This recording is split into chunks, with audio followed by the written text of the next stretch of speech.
अस्सलाम वालेकुम दोस्तों, मेरा नाम है साहिल मुनीब और आप देख रहे हैं साहिल मुनीब ऑफिशियल।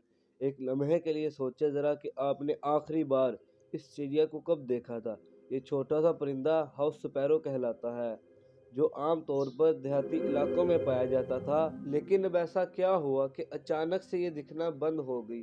वैसे तो इस चिड़िया को अंटार्कटिका के अलावा दुनिया भर में थोड़े से ज़ाहरी बदलाव के साथ पाई जाती थी, लेकिन ईस्ट अफ्रीका और साउथ एशिया में दिखती थी और बहुत ज़्यादा तादाद में पाई जाती थी। मार्च 2011 में एक्सप्रेस टर्बो के अंदर तफ्तीश की गई कि जिसके मुताबिक ख़ास तौर पर साउथ एशिया के मुल्क पर और इंडिया और पाकिस्तान और बांग्लादेश के शहर मुंबई में पालता था। पाकिस्तान के शहर कराची, लाहौर और बांग्लादेश के शहर ढाका के अंदर इसकी आबादी मुल्क में ख़त्म होने वाली है।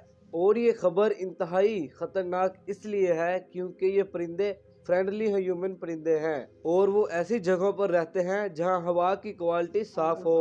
और इसका मतलब है कि इसके चलते हुए फैक्ट्रियों की पोल्यूशन इस कदर बढ़ गई है कि इंसानों के रहने के लायक तो बिल्कुल नहीं। और दूसरा, इस माहौल के अंदर परिंदे उड़ने के लिए मेट नहीं कर सकते और हवा में उड़ने वाले कीड़े और पतंगे बहुत ज़्यादा तादाद में आपको दिखने को मिलेंगे। इन्हें चिड़िया खा लिया करती थी, लेकिन आज ऐसा बिल्कुल नहीं हो रहा क्योंकि माहौल इनके रहने के काबिल नहीं।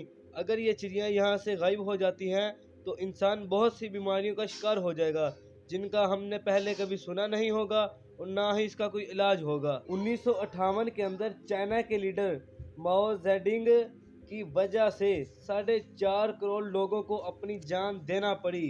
हुआ कुछ ऐसा कि चाइना के अंदर अगले 15 साल का मंसूबा बनाया गया कि हम लोग अपनी इकोनॉमी को तरक्की देकर बरतानिया के बराबर पहुंचाना है, जिसे नाम द ग्रेट लीप फॉरवर्ड दिया गया। माओ की हुकूमत में स्पैरो कैंपेन को चलाया गया, जिसके मुताबिक चिड़ियों, चूहों और मच्छरों को हमेशा हमेशा के लिए चाइना से ख़त्म करने का मंसूबा बनाया गया।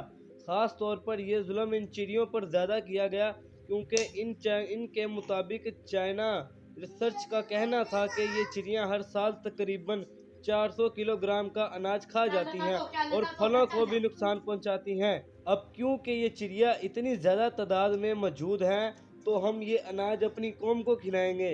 इसके बाकायदा एक फोर्स तैयार कायम की गई और ये चाइना के अंदर चिड़ियों को मारा गया और सिर्फ एक साल के अंदर 2 लाख चिड़ियों को मार दिया गया और अगले 2 साल के अंदर ये चिड़ियाँ बिल्कुल ना पैदा होंगी। वो लोग ये बात भूल गए थे, वो ना सिर्फ अनाज बल्कि कीड़े मकोड़ों को भी खा जाती हैं। और जैसे ही चिड़ियों की तादाद कम हो गई तो कीड़ों की तादाद में इजाफा हो गया। फिर कीड़ों ने चाइना की फसलों को बर्बाद कर दिया और चाइना की सारी फसलें बर्बाद हो गई और कहत साली पड़ गई, जिस वजह से चाइना की 4.5 करोड़ आबादी बर्बाद हो गई। इसके बारे में दोस्तों आपकी क्या राय है कि चिड़ियों का होना या ना होना माहौल के लिए कैसा रहेगा? अपनी राय का इजहार कमेंट बॉक्स में ज़रूर करें। Thanks for watching this video. खुदा हाफिज़।